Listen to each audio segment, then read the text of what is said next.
19h45, la barre info soir. Messieurs, dames, bonsoir et bienvenue à cette nouvelle session d'information du mardi 10 décembre 2024. Le secrétariat exécutif national du Code a rendu public ce matin au sein du centre culturel Oumarou Ganda, CCOG, une déclaration. Celle-ci rentre dans le cadre de la célébration de la Journée internationale des droits de l'homme. Asma Oussedou, Ibrahim Aoudou pour le résumé. Célébrer le 10 décembre de chaque année, la Journée internationale des droits de l'homme correspond cette année au 16e anniversaire de la Déclaration universelle des droits de l'homme. À l'occasion de cette journée, une déclaration a été rendue publique par le Code à travers le thème « Nos droits, notre avenir maintenant ». Les droits de l'homme constituent l'un des fondements de toute société moderne. Ainsi, il convient de les faire découvrir aux jeunes au nom de notre appartenance à la famille humaine et qu'il faille les défendre quelles que soient les circonstances. Ainsi, le secrétariat exécutif du Code, considérant que les droits humains ont un impact quotidien sur chacun d'entre nous, considérant les engagements solennels pris par le chef de l'État à travers la proclamation du 28 juillet 2023, notamment le respect des engagements et accords internationaux auxquels l'État du Niger est parti, constatant qu'au plan mondial, la promesse de dignité et d'égalité des droits que porte la déclaration a fait l'objet de nombreuses attaques ces dernières années et que le monde reste confronté à de nombreux défis, notamment les pandémies, les conflits, les inégalités croissantes, la faillite morale du système financier mondial, le racisme, le terrorisme, le changement climatique. Considérant qu'au plan national, outre les difficultés liées à la persistance de l'insécurité enregistrées dans certaines régions de notre pays, cette année, nous avons enregistré de fortes précipitations ayant eu pour conséquence, entre autres, l'effondrement de plusieurs habitations avec des pertes en vies humaines et l'inondation d'importants périmètres cultivables, causant des dommages aux concitoyens.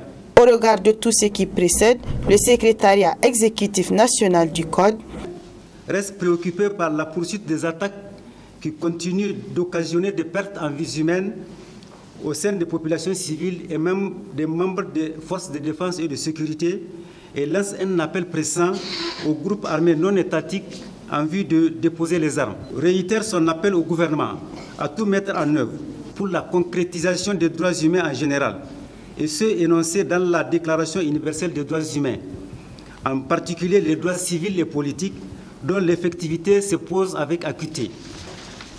Note avec satisfaction les progrès relatifs enregistrés dans la concrétisation des droits économiques, sociaux et culturels, consécutifs à la réduction à la baisse du prix du carburant à la pompe, la réduction du prix de la tonne de ciment, l'allègement des coûts liés à la santé. Salue les efforts déployés par les autorités et les forces de défense et de sécurité en vue de sécuriser les populations et leurs biens et rappelle que de telles actions doivent impérativement s'inscrire dans le strict respect des droits de l'homme et du droit international humanitaire. Demande aux autorités de procéder à la mise en place des institutions de la République, et notamment de l'Observatoire national des droits de l'homme, pour permettre un monitoring et un suivi permanent de l'évolution des droits humains, surtout dans un contexte sécuritaire difficile, et pour un meilleur suivi de l'effectivité des droits et libertés fondamentales au Niger.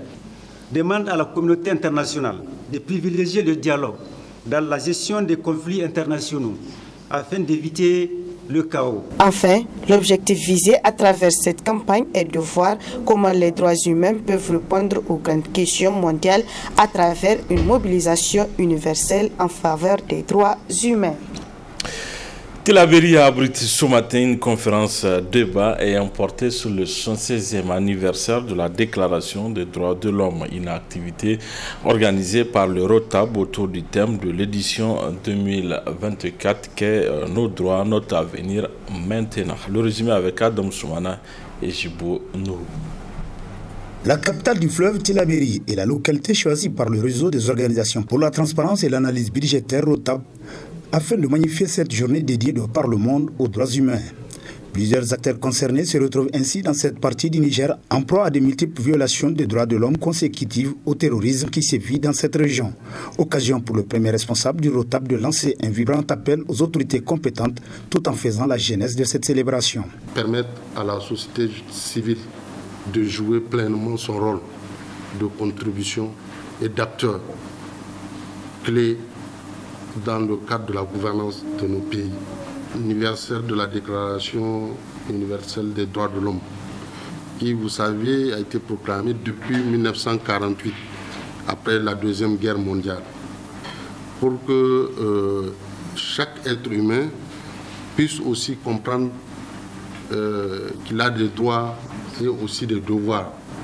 Mais nous, en tant que défenseurs des droits de l'homme au Niger, et principalement basés à Niamey, nous avons voulu cette année compatir et être aux côtés des populations de la région de Tillabéri qui vivent le martyre ces dernières années à cause de l'insécurité. Pour leur parler, des conférenciers ont entretenu l'assistance avec brio sur l'objectif assigné à cette journée et évoqué la situation particulière de Tillabéri dans le contexte actuel de cette célébration. Aujourd'hui est déclarée Journée internationale des droits de l'homme afin de promouvoir auprès de tous les peuples la Déclaration universelle des droits de l'homme.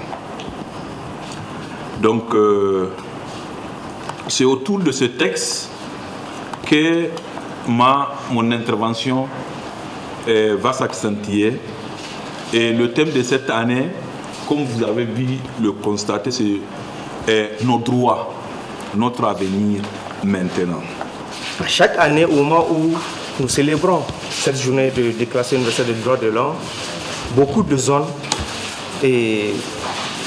sont sous état d'urgence et du coup, la restriction ne fait que continuer. Après les événements du 26 juillet, qui a vu l'avènement des nouvelles autorités au niveau du Niger, et cette restriction s'est vue encore davantage amplifiée à travers une ancienne loi que nous connaissons très bien. Prenant la parole à son tour, le représentant de l'autorité départementale a bien souligné l'importance de cette activité. Dès qu'on parle de droits de l'homme, je pense que c'est quelque chose qui touche tout le monde. Donc, droits de l'homme, de façon à ce que chacun sache ce qu'il attend de l'autre pour le bien-être de notre société. Et surtout, le moment que nous vivons dans notre pays, en général, mais également dans notre région en particulier, qui sévit donc, où sévit une insécurité plus ou moins menaçante. D'où la nécessité à ce que chacun de nous puisse apporter son concours pour que le Tout-Puissant Allah puisse nous aider afin de surmonter tous ces obstacles. La pertinence du thème pour cette 76e édition qu'est nos droits, notre avenir maintenant, a amené l'assistance à apporter des contributions pour poser des questions d'éclaircissement auxquelles les conférenciers ont tenu à donner des réponses satisfaisantes. En cette période de saison froide, un des produits saisonniers qui inonde les différents marchés de la place est la canne à sucre. Les tiges de cette plante sont consommées par les Nigériens, d'où son commerce a le vent en pompe pendant la saison froide. Le reportage est signé Sekinot Sadou Gazib. La canne à sucre, une plante cultivée principalement pour ses tiges qui contiennent un jus sucré. Au Niger, la canne à sucre est cultivée dans plusieurs régions en grande quantité. Elle est beaucoup consommée par la population. La canne à sucre est cultivée comme plante annuelle avec une récolte de 8 à 10 mois après la plantation. Elle est abordable comme l'expliquent les grossistes.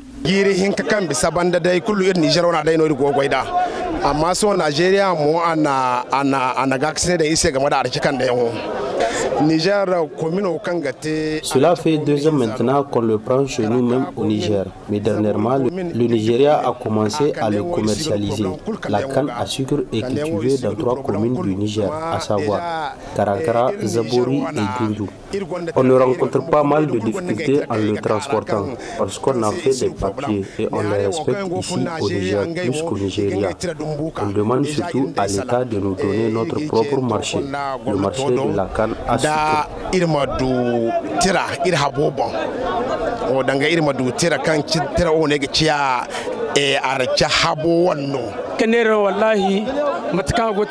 n'arrive pas à avoir beaucoup de bénéfices ces temps-ci parce que c'est son temps et il y en a beaucoup sur le marché. Les prix varient entre 2500 et 3500. En ce printemps de la canne à sucre, beaucoup de jeunes se lancent dans sa commercialisation. Il y a pour 7000 et pour 8000. Si on l'achète, on les coupe et on les revend, on peut s'en sortir avec 10 000 voire 10 500. On arrive aussi à avoir des bénéfices de 2000 voire 2500 francs. Autres personnes qui profitent dans le commerce de la canne à sucre, ce sont les jeunes transporteurs. C'est un travail dans lequel on arrive à subvenir à nos besoins. On fait le transport une fois dans la journée. On prend la personne pour la ramener afin qu'elle puisse payer et on la ramène. On prend les clients partout dans les différents quartiers et on ne fait que remercier Dieu pour son assistance dans ce travail qu'on fait. Nos prix varient entre 500 et 750 francs. Une activité noble avec des bons revenus de bénéfices, mais surtout qui lutte contre la délinquance des jeunes en manque de travail. Par l'environnement, notamment la gestion des déchets au niveau de la ville de Niamey. Malgré les efforts des autorités de la ville, la gestion des déchets se pose encore et toujours avec Akiti. Sharifatou Dauda. La gestion des déchets et ordures ménagers de la ville de Niamey est de nos jours un véritable casse-tête pour les autorités compétentes. Lesquelles autorités nourrissent des perspectives pour l'assainissement de la ville de Niamey? Les perspectives, c'est pour vous dire que aujourd'hui nous sommes dans une dynamique, bien sûr, de faire asseoir une véritable, aussi du moins vraiment un bon système de gestion des déchets dans la ville de Niamey, voire une meilleure stratégie de gestion des déchets dans la ville de Niamey. Et au vu de cette stratégie, vous avez toute l'organisation du premier maillon de la chaîne jusqu'à, bien sûr, à son élimination finale. Nous d'ailleurs, avec bien sûr le concours et l'effort sans faille que nous cesse d'apporter le président du conseil de ville de Niamey, Omar Bogar Momoni, nous aurons l'honneur bientôt, bien sûr, d'accueillir un premier centre d'enfouissement technique, une décharge officielle digne de ce nom, et dans la ville de Niamey avec tous les aménagements primaires dans le cadre de la gestion de ces déchets dans la ville.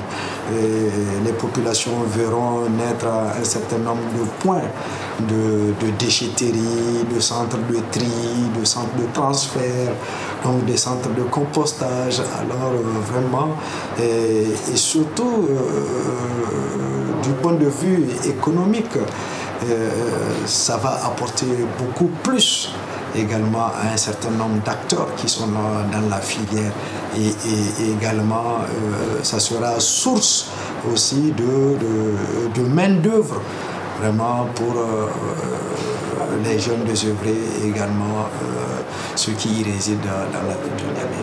Ainsi, dans cette optique, une prise de conscience de la population s'avère nécessaire. Les défauts, dans un premier temps, a priori, le premier défaut souvent que nous dénonçons, c'est la mentalité, c'est le comportement de nos concitoyens qui doit changer.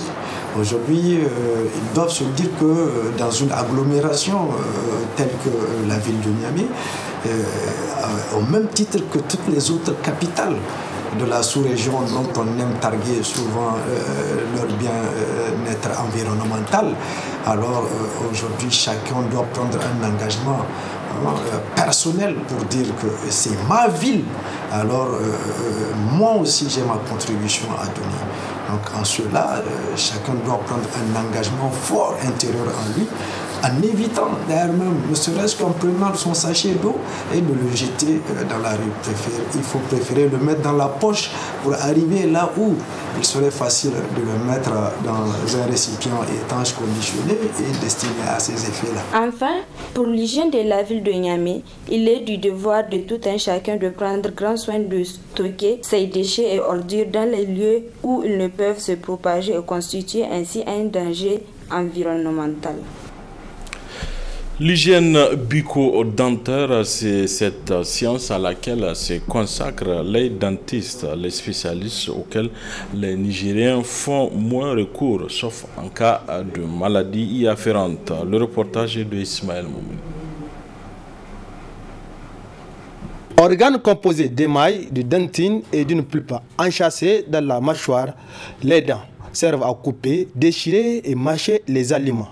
Malheureusement, beaucoup de gens n'accordent pas trop d'importance à l'hygiène bucco-dentaire. Les dents facilitent le travail au tube digestif parce que la première mécanisation commence à partir des dents, la mastication des aliments, avant d'envoyer ça au tube digestif. Tant que les dents n'ont pas fait leur travail, le tube digestif ne peut pas travailler. Donc les autres organes ne pourront pas travailler. Il y a beaucoup de maladies, il y a les caries, il y a les pulpites, il y a ce qu'on appelle le noma aussi, c'est une maladie de la santé bucco-dentaire.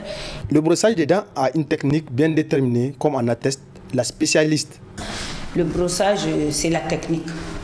Vraiment la technique, puisqu'on peut se brosser les dents avec ce qu'on appelle le bâtonnet, couramment en germain cossi. Si la technique est bonne, ça marche. L'essentiel, c'est d'avoir la bonne technique. Donc, je peux vous montrer à partir de mon modèle. Ça, c'est un macro-modèle, comme on l'appelle. C'est la bouche humaine en plus grand. On la divise en 4 parties, haut et bas, droite, gauche. Donc, généralement, il faut se brosser du rouge vers le blanc, pas en sens inverse. C'est-à-dire, il y a des gens qui ont tendance à faire comme ça. Non, il faut toujours balayer du rouge au blanc pour que les nourritures qui s'incrustent entre les dents puissent sortir. Et il ne faut pas soulever la gencive. Donc, il faut aller toujours comme ça. Voilà. Et un bon brossage, comme on le dit, c'est très long, ça doit durer 3 minutes. En bas, du bas vers le haut, et en haut, du haut vers le bas, comme on dit. Sans oublier l'intérieur, toujours la même technique. Là, pas oublier les faces occlusales. Là, tu peux faire un va-et-vient, ce n'est pas un problème. Pour éviter toute maladie liée à la gencive, il faudrait brosser les dents et la langue après chaque repas, mais aussi avant de dormir et au réveil. Il est également conseillé aux gens de s'y rendre chez les dentistes au moins 2 fois par an. Voilà, messieurs, dames, fin de cette édition. Merci à vous de l'avoir suivi. Au revoir.